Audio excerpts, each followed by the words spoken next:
누가복음 19장입니다. 누가복음 19장 28절에서 36절까지 말씀입니다. 누가복음 19장 28절에서 36절까지 말씀.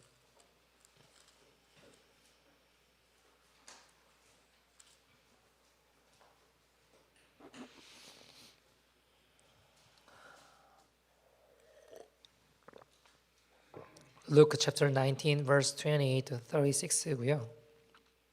신약 성경은 129페이지 있습니다. 129페이지 누가복음 19장 28절에서 36절까지 말씀입니다. 우리 다 찾으신 줄 알고 한 절씩 교독하도록 하겠습니다.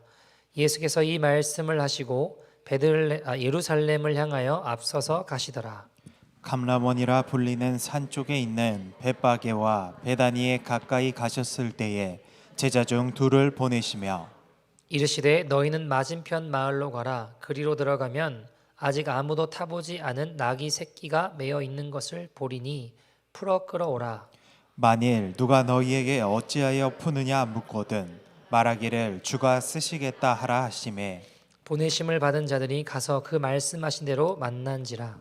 나귀 새끼를 풀 때에 그 임자들이 이르되 어찌하여 나귀 새끼를 푸느냐 대답하되 주께서 쓰시겠다 하고 그것을 예수께로 끌고 와서 자기들의 겉옷을 나귀 새끼 위에 걸쳐 놓고 예수를 태우니 같이 읽겠습니다. 가실 때에 그들이 자기의 겉옷을 길에 펴더라. 아멘. 하나님의 말씀입니다.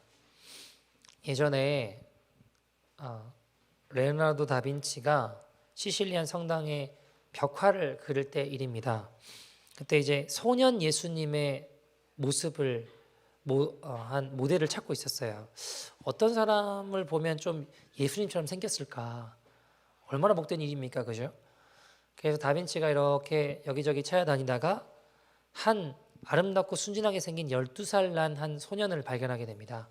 그리고 그 아이 얼굴을 모델로 예수님의 얼굴을 그리게 되죠. 어린 예수님의 모습을 그리게 되었습니다. 그 실제로 20년이 지난 후에 어느 날 다빈치가 거룩한 주간이라는 그림을 그리게 되었어요. 그래서 이번에는 이게 쭉 그 모델들을 물색하는데 누구의 얼굴이 잘 이제 매칭이 안 됐냐면 예수님을 판 가룟 유다의 얼굴이었습니다. 가룟 유다의 얼굴을 찾으려고 모델을 쭉 찾다가 잘 안 보이는 거예요. 그래서 그림을 완성하지 못하고 있었습니다. 그러던 어느 날 우연히 길을 걷다가 한 노숙자 같은 술주전뱅이를 만나게 되는데 이 사람 얼굴을 보니까 딱 예수님 매신한 가룟 유다의 얼굴 같은 거예요. 그래서 그 사람에게 이제 모델이 되어달라고 제시를 하죠. 근데 그분이 그 주정뱅이가 다빈치를 이렇게 알아보더니 이렇게 이야기를 해요. 혹시 저를 기억 못 하시겠습니까? 그래요. 그래가지고 모르겠다고 누구냐고 그러니까 제가 20년 전에 당신의 모델이 된 적이 있습니다. 그러더래요. 무슨 말일까요? 20년 전에 어린 그 예수님의 모습을 했던 그 천사처럼 아주 밝고 순진하게 생긴 아름다웠던 소년이 20년 뒤에 어떻게 된 거예요? 예수님 얼굴을 하고 있던 그 소년이 어느새 예수님 팔아먹는 악마의 얼굴이 되어 있더라는 겁니다. 동일인이라는 거예요. 여러분,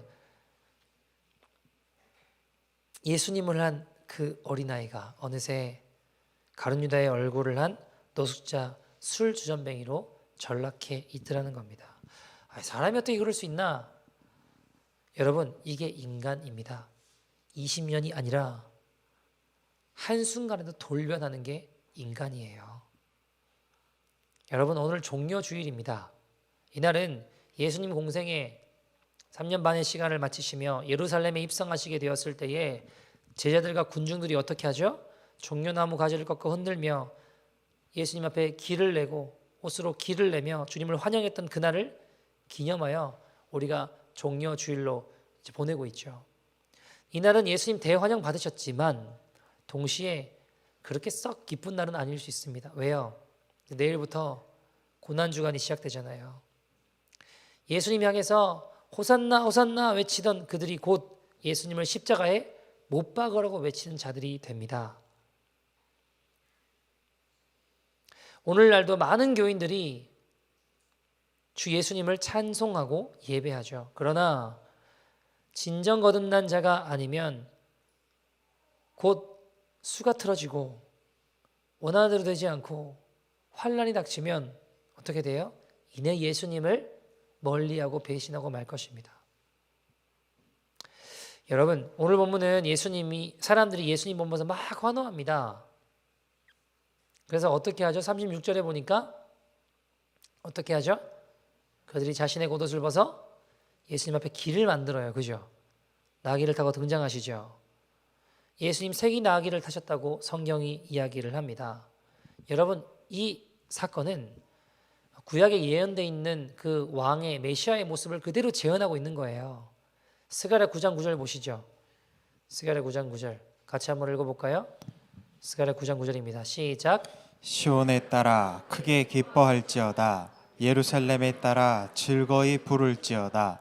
보라, 내 왕이 내게 임하시나니 그는 공의로우시며 구원을 베푸시며 겸손하여 나귀를 타시나니 나귀의 작은 것 곧 나귀 새끼니라. 자, 보세요. 왕이 오신대요. 구원을 베푸신대요. 근데 어떻게 오신대요? 뭘 타신대요? 나귀의 작은 것 곧 나귀 새끼를 타고 오신다고 성경은 이야기를 합니다. 이미 수백 년 전에 예언이 되어 있던 이야기죠. 그대로 하나님께서 그 일들을 이루시는 거예요. 자, 오늘 본문 30절 보니까 뭐라고 표현하죠? 한 번도 타보지 않은 새끼 나귀 새끼라고 이야기합니다. 그걸 타고 등장하시는 거예요. 여러분 한번 생각해 봅시다. 새끼 나귀를 타고 등장하시는데 뭐가 얼마나 그게 막 화려하고 대단해 보이겠습니까? 그죠? 별볼 그렇게 뭐 대단해 보이지 않잖아요. 근데 여러분 그 모습을 보고 사람들이 무슨 짓을 하냐면 마치 로마 황제가 들어오는 것 같은 연출을 하려고 하는 거예요. 무슨 말이냐? 이게 안 어울리는 거예요. 자신이 막 겉옷을 벗어 막 깔면서 길을 만드는 겁니다. 당시 로마 황제가 입성할 때요, 레드카펫 같은 게 있었거든요. 그러니까 얼추 비슷하게 흉내내 보려고 하는 거예요. 근데 이게 너무 어설픈 상황인 거죠. 여러분, 그거를 멀리서 지켜보는 사람들은 어떤 생각이 들까요? 황제의 행렬을 흉내내는 건데, 예를 들면 이런 겁니다. 여러분, 제가 어릴 때는 메이커 제가 잘 몰라가지고 나이키, 아디다스 그럼 최고인 줄 알았는데, 어떤 아이가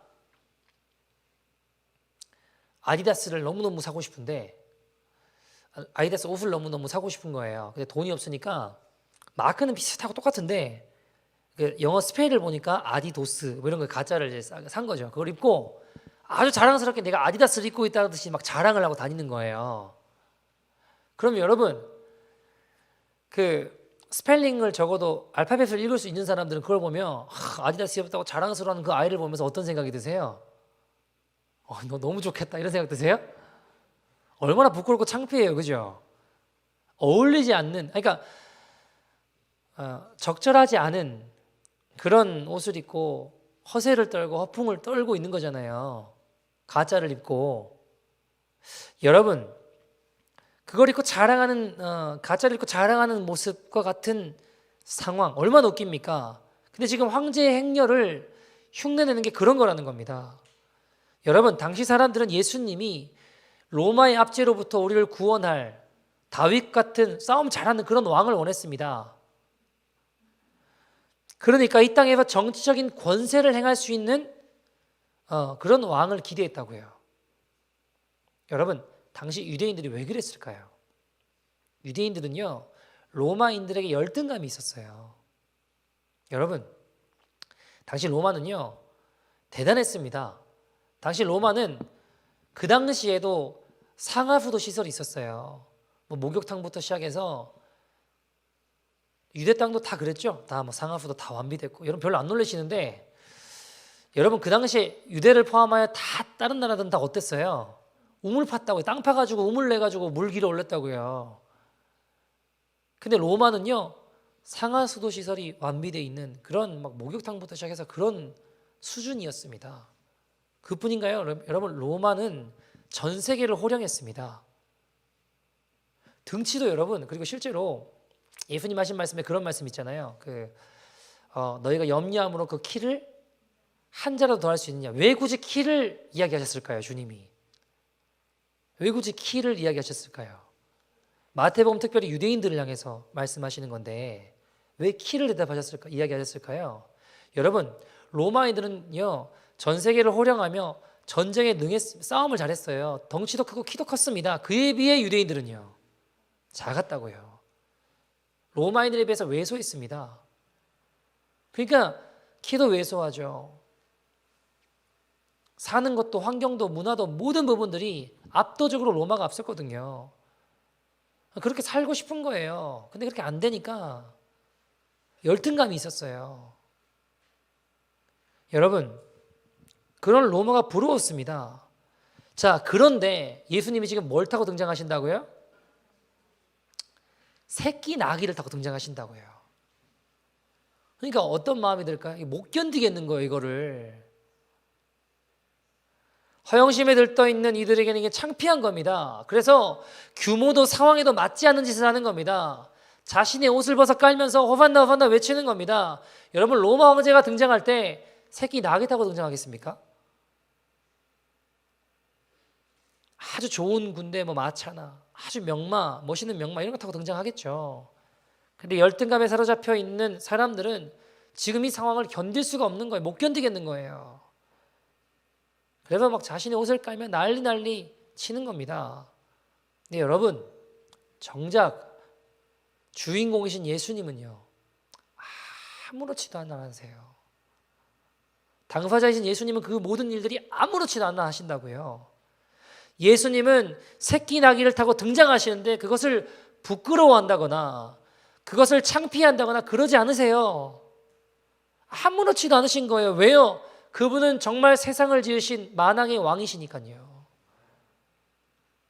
진짜 왕이시니까 겉으로 보이는 것에 더 힘을 주거나 반대로 주눅들지 않는 거예요.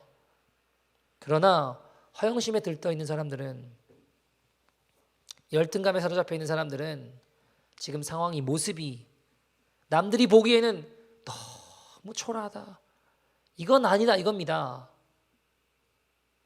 그러니 이들이 결국 어떻게 되나요? 자신의 수가 다 틀어지니까 어떻게 돼요? 돌변하는 거예요. 환호하던 그들이 오히려 어떻게 하는 거죠? 예수님 십자가에 죽여라, 죽여라 외치는 자들로 바뀌는 겁니다. 예수님이 이 모든 일들을, 사람들이 이런 모습을 모르셨을까요? 어떻게 생각하세요? 다 하시죠. 예수님이신데. 잠시면 이들이 나에게 등을 돌리고 욕을 하고 침을 뱉고 배신하실 거라는 걸 다 알고 계셨습니다. 여러분, 오늘 예수님의 초점은 어디 있을까요? 오늘 28절 시작 성경은 이렇게 이야기를 합니다. 같이 읽어볼까요? 시작. 올라가시는 길에 예수께서 그들 앞에 서서 가시는데 그들이 놀라고 따르는 자들은 두려워하더라. 이에 다시 12제자를 데리시고 자기가 당할 일을 말씀하여 이르시되. 오늘 본문 28절이요. 지금 마가복음 보여주셨는데 오늘 본문 28절 보시면 예수께서 예루살렘으로 향해 가실, 이 말씀을 하시고 뭐라고 하시죠? 예루살렘을 향하여 가시더라라고 이야기합니다. 오늘 예수님 초점은 어디냐? 예루살렘입니다. 성경에 여러 번 나와요. 우리가 방금 전에 잘못 읽었던 마가복음 10장 32절에도 동일하게 예루살렘으로 가신다고 했어요. 올라가시는 길에 예수님이 내가 앞으로 이런 일들을 당할 거야, 이런 일이 일어날 거야, 자신의 앞날을 예견하시고 예언하시죠. 굉장히 중요한 시점들마다 예루살렘으로 가실 때 이런 일들이 일어났다, 어떤 큰 기적이 일어날 때 예루살렘에 가실 때에 이런 기적이 일어났다, 예루살렘에 가실 때에 이런 설교를 하셨고, 예루살렘에 가실 때에 오늘 본문도 마찬가지로 예루살렘으로 가실 때에 라고 이야기를 하죠. 누가복음 17장 11절은요 뭐라고 이야기하나요? 같이 읽어볼까요? 시작.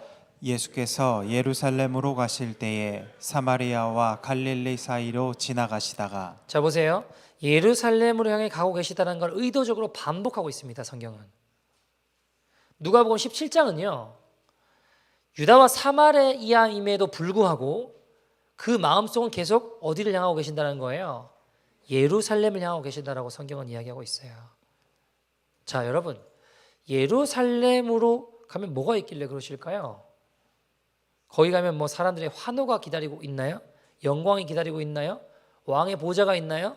칭찬이 있나요? 아니요. 그곳에 예수님을 기다리고 있는 건 조롱입니다.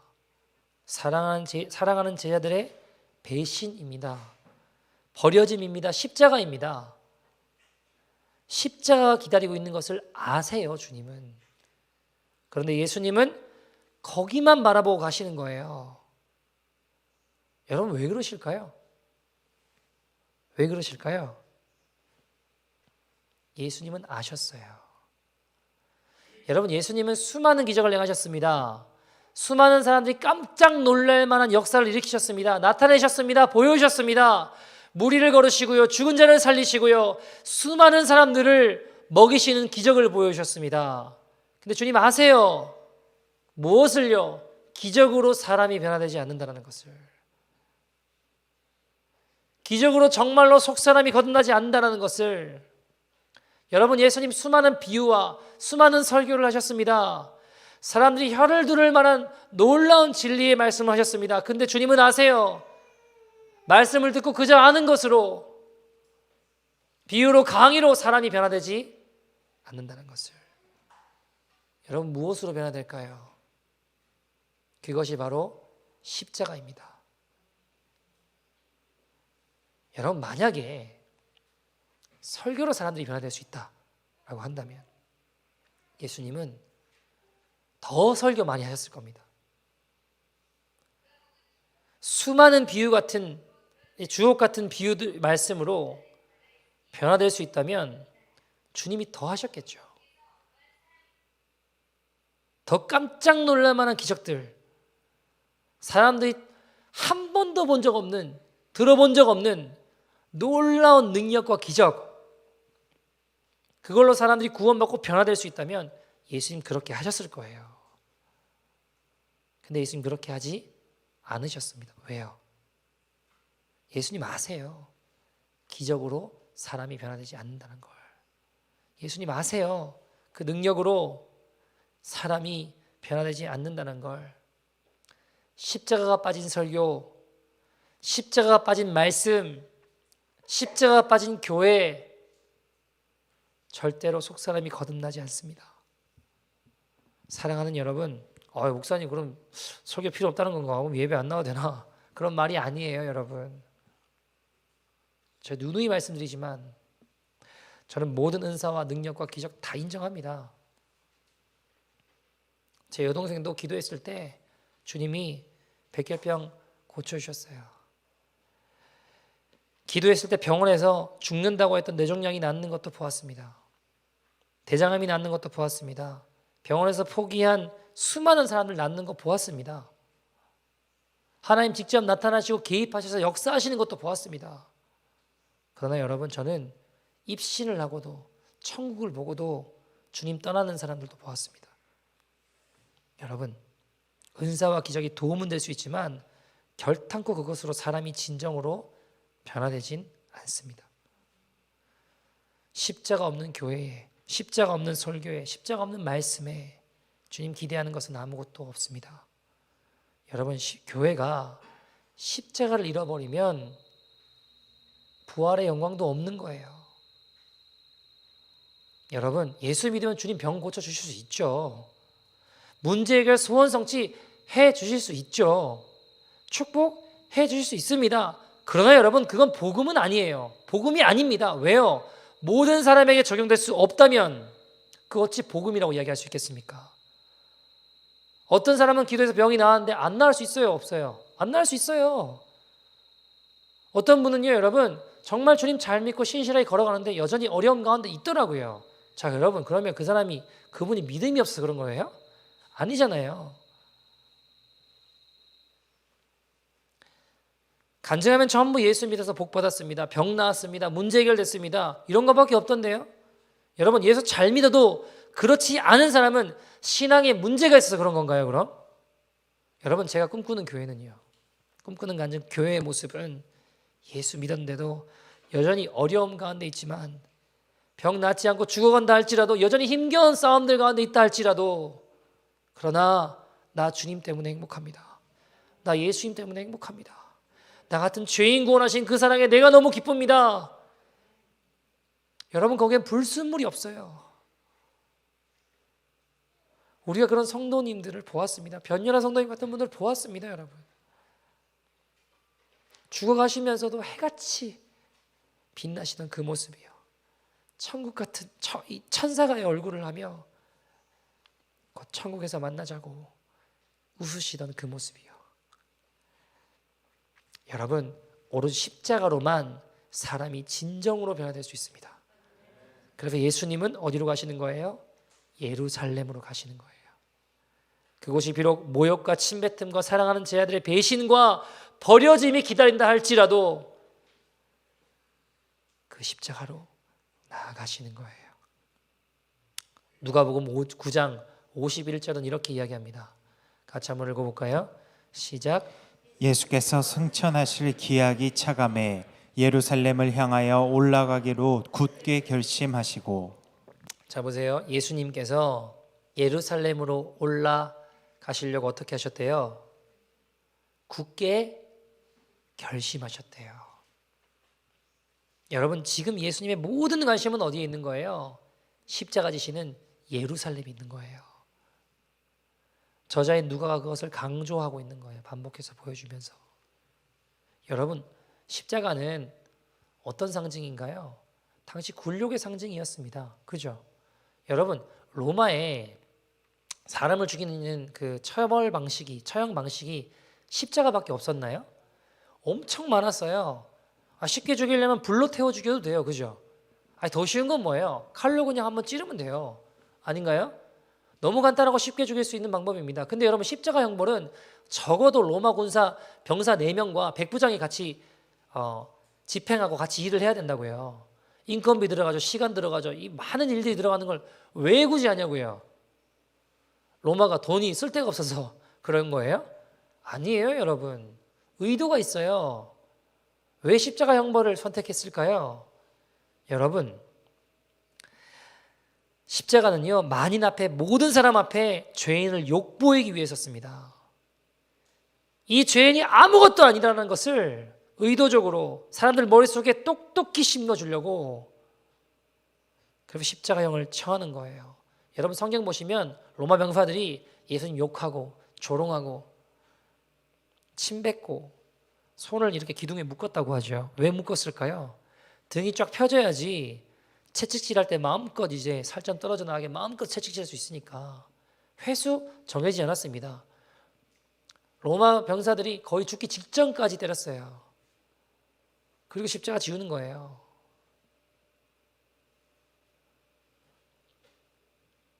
여러분, 근데 예수님은 원래 그런 꼴 당할 만한 분이신 거예요?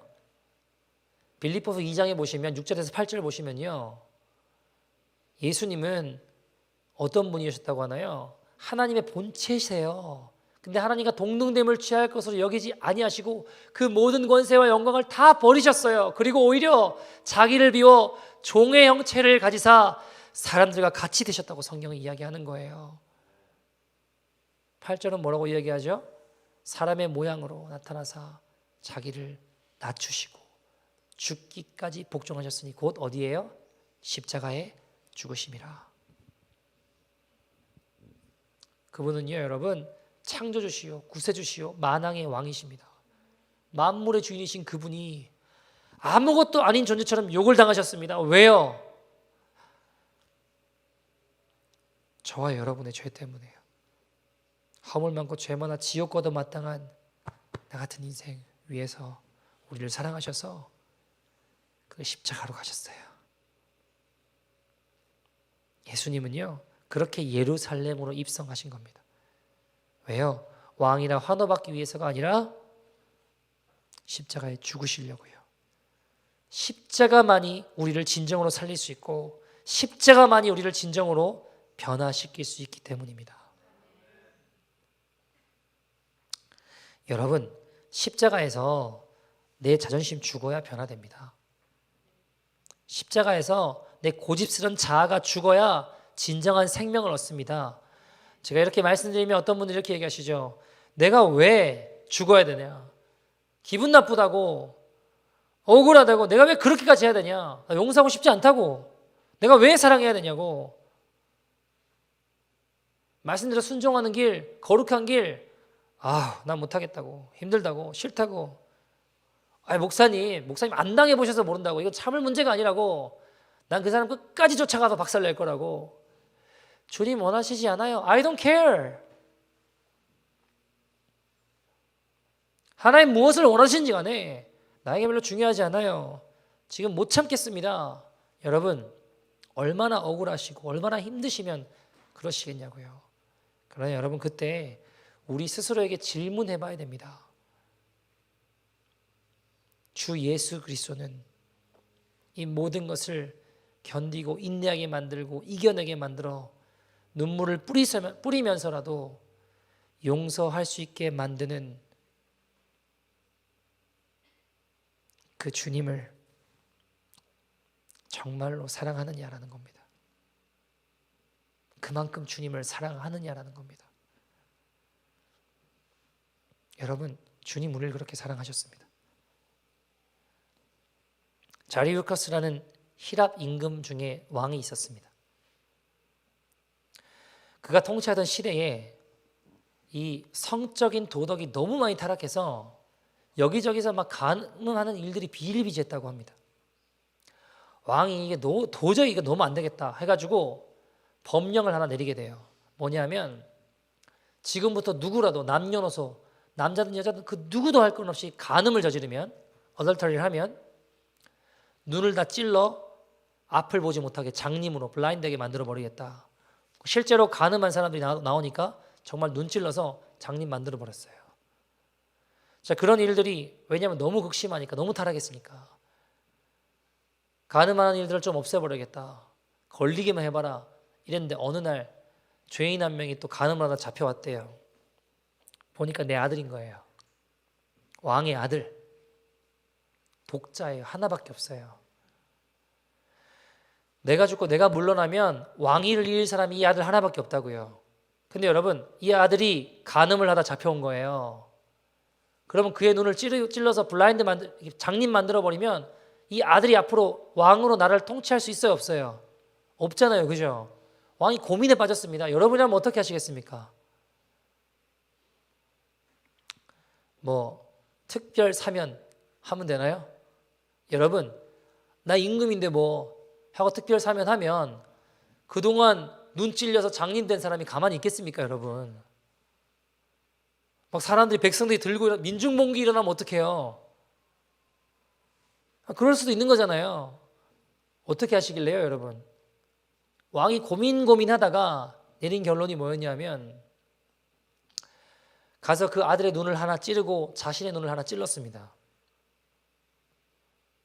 그렇게 함으로 법은 법대로 살게 되었고 아들 또한 죄값을 치러서 권위를 유지할 수 있게 되었죠. 그 아들의 죄값을 왕이 대신 치른 거예요. 임금이 자신의 아들을 대신해 자신의 눈을 버린 겁니다. 여러분, 주님이 우리를 이렇게 사랑하셨어요. 죄는 내가 지었는데 주님 당신의 눈을 찌르시며 십자가에서 고통당하시고 우리를 살려주셨습니다. 여러분, 사람에게 진짜 중요한 거는요, 얼마나 오래 사느냐가 아니라 얼마나 가치 있게 사느냐입니다. 세상을 우리가 너무 좋아하면요, 천국을 사실 믿고 있지 않는 거예요. 예수를 믿지 않는 자들에게는 여러분 죽음은 비극이지만 믿음의 사람들에게는 죽는 것도 유익하다라고 성경은 이야기합니다. 그래서 예수님은 온 인류를 구원할 십자가의 길로 나아가셨습니다. 여러분, 십자가는 고난의 상징이죠. 그러나 그 십자가를 진 자들에게는 영광의 상징이 될 줄 믿습니다.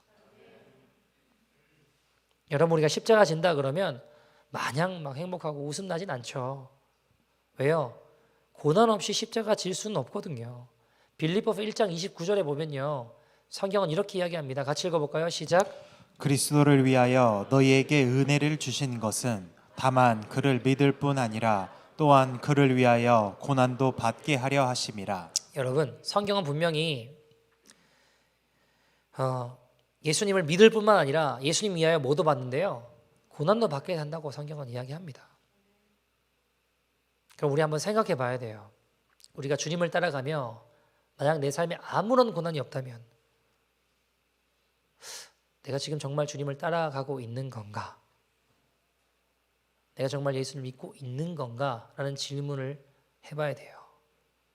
내가 예수를 믿는다고 하면서도 아무런 희생도 해본 적이 없어요. 아무런 손해도 봐본 적이 없어요. 그러면 정말 내가 십자가 길을 따라가고 있는 건가라고 질문해 봐야 된다는 거예요. 여러분, 예수님 따르기 위해서 뭔가를 잃어버리신 적이 있으십니까? 예수님 따르기 위해 승진을 포기해 보신 적이 있으십니까? 예수님 따르기 위해 휴가를 반납해 보신 적 있으세요? 예수님 따르기 위해 믿음으로 인해 조롱받아 보신 적 있으십니까? 여러분, 꼭 막 무슨 목숨을 걸어야 되는 상황만 이야기하는 게 아니에요. 우리가 지금 예수 믿는다고 칼 들이대고 죽인다고 안 하잖아요. 그죠? 여러분, 복음을 위해서 밥 한 끼라도 금식하고 기도해 보신 적 있으십니까? 대단한 거 아니라 예수님 위해 뭔가를 희생해 보신 적이 있으시냐고요. 만약 그 희생이 없다면, 최소한의 약간의 불편함도 없다면, 겪어보지 않았다면 우리 십자가 지지 않고 있는 겁니다.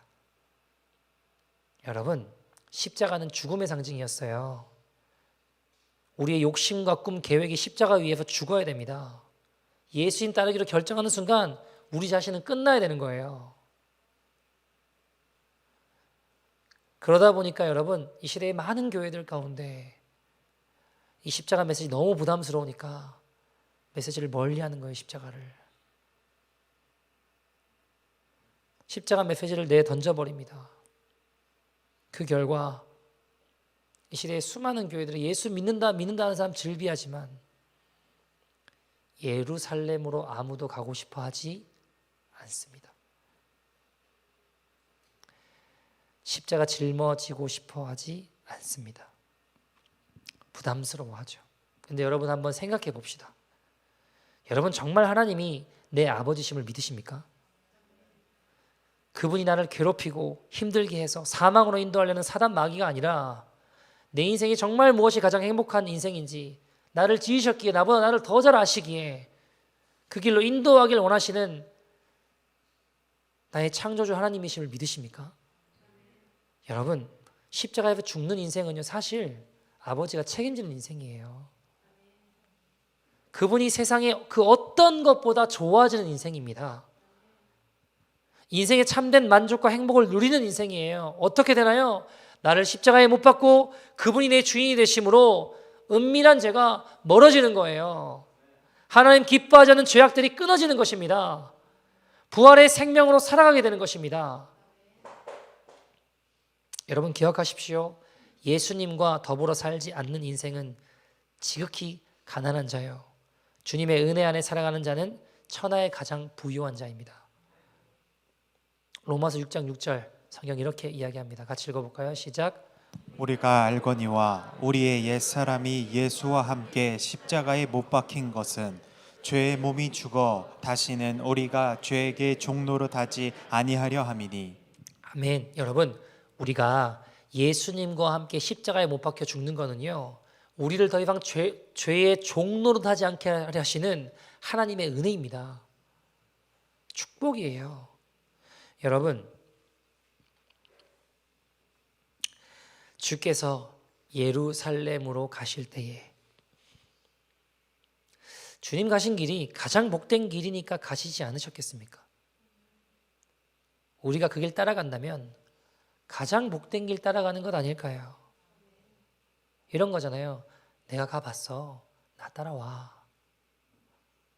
내가 가봤어. 나 따라와. 우리가 십자가 길 걸어가려고 할 때 주님의 성령이 우리를 고아처럼 버려두시는 것이 아니라 우리를 새롭게 해주십니다.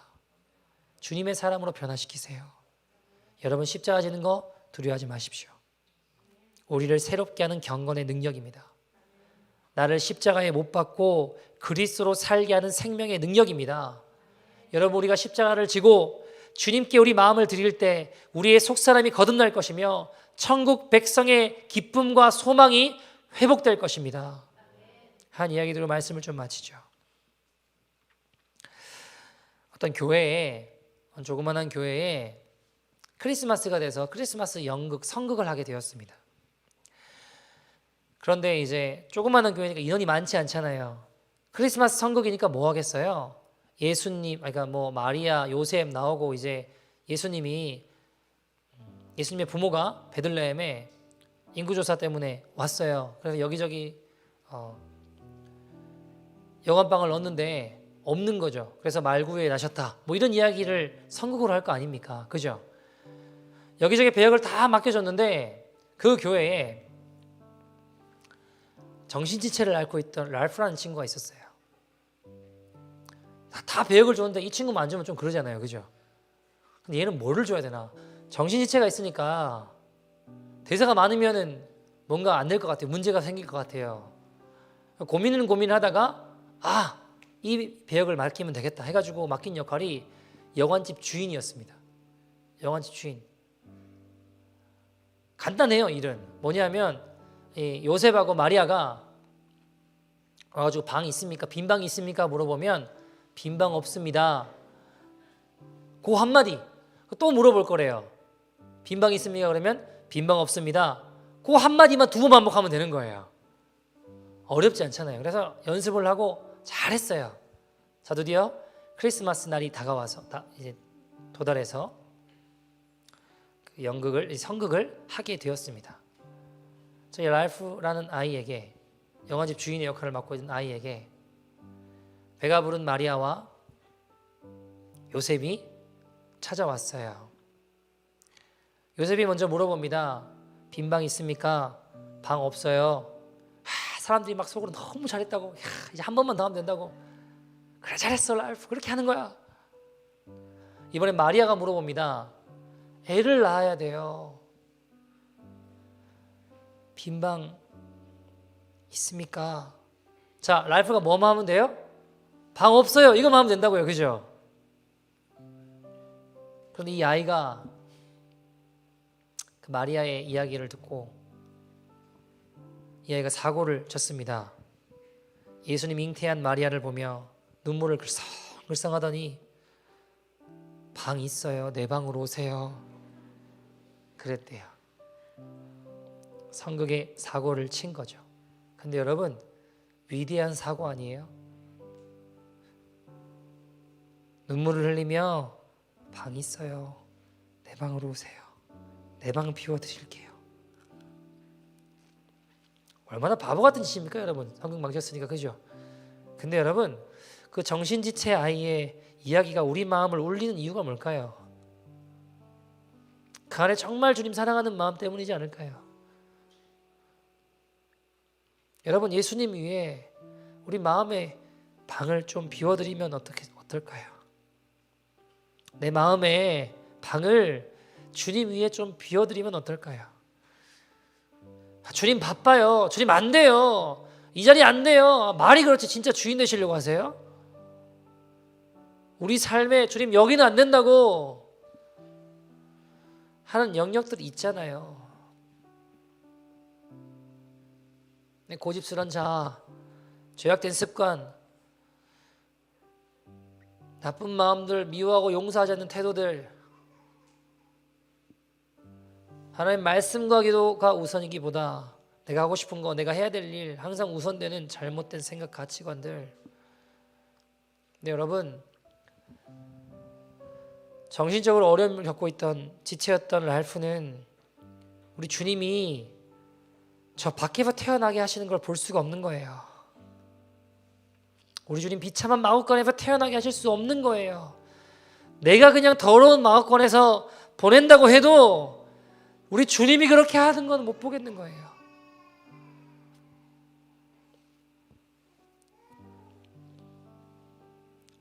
랄프만 우는 게 아니라 사랑이도 울어요. 보니까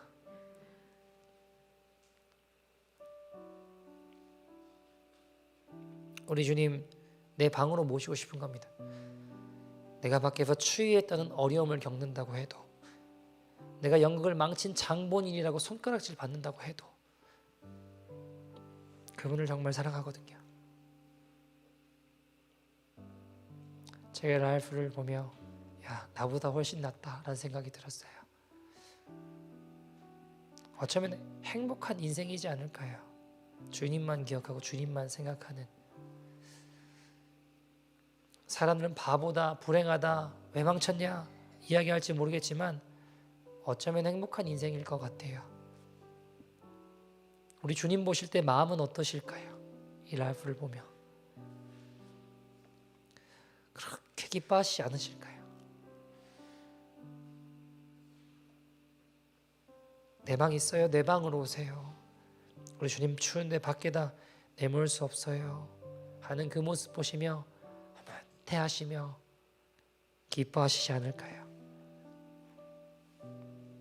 사랑하는 여러분, 어쩌면 아무것도 모른다라고 여겨지는 이 아이는 모든 것을 전부를 가진 아이이지 않을까요? 우리 모든 것을 다 알고 있다, 자신 있어 하는 바리새인 기도 주님 받지 않으셨습니다.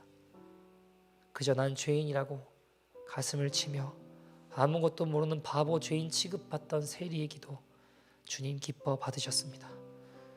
사랑하는 여러분, 혹시 오늘 이 가운데 나 주님께 너무 멀어졌다 생각 드는 분 계십니까? 이스라엘 백성들처럼 열등감에 사로잡혀 어느새 주님 보이지 않고 너무 멀리 온 것 같고 주님 잘 느껴지지 않고 가슴을 쳐봐도 아무것도 잘 모르겠다 하시는 분 계십니까? 주님 그런 나를 위해 오늘도 예루살렘으로 가십니다. 나 구하시려고 포기하지 않으시는 사랑으로 그 십자가로 나를 위해 오늘도 가십니다. 주님 오늘도 우리를 기다리고 계십니다. 사랑하는 여러분, 겉과 속이 달랐던 이스라엘 백성들 모습이 아니라 결국 뒤에서 수틀어지면 언제든지 바로 돌변하는 그런 인생이 아니라 주님께 우리의 마음의 빈자리를 올려드려 봅시다. 한결같은 인생으로 정말 주님 섬기고 싶어요. 저도 근데 왜 이렇게 안 되는지 잘 모르겠어요. 늘 한결같이 주님 사랑하고 한결같이 주님 따르고 싶은데 이스라엘 백성처럼 엎어지고 마음 바뀌는 모습이 제 모습인지도 잘 모르겠습니다, 여러분. 그러나 오늘 이 시간 우리 같이 결단하며 기도했으면 좋겠습니다. 주님, 방 여기 있습니다. 여기 오세요. 내 욕심으로 가득 찬 이 자리 비워드리겠습니다. 오셔서 주님 역사하여 주시옵소서. 그래서 나도 주님 가신 길 따라 걸어가는 십자가 그 은혜의 주인공들 되게 하여 주시옵소서. 주님 이 시간 나의 마음의 빈자리를 주님께 올려드리오니 주님 받으시고 나를 새롭게 하시며 나도 주님 가신 길 따라 걸어가는 믿음의 인생 될 수 있도록 인도하여 주시옵소서. 다같이 주의 이름 부르고 통성으로 기도합니다. 주여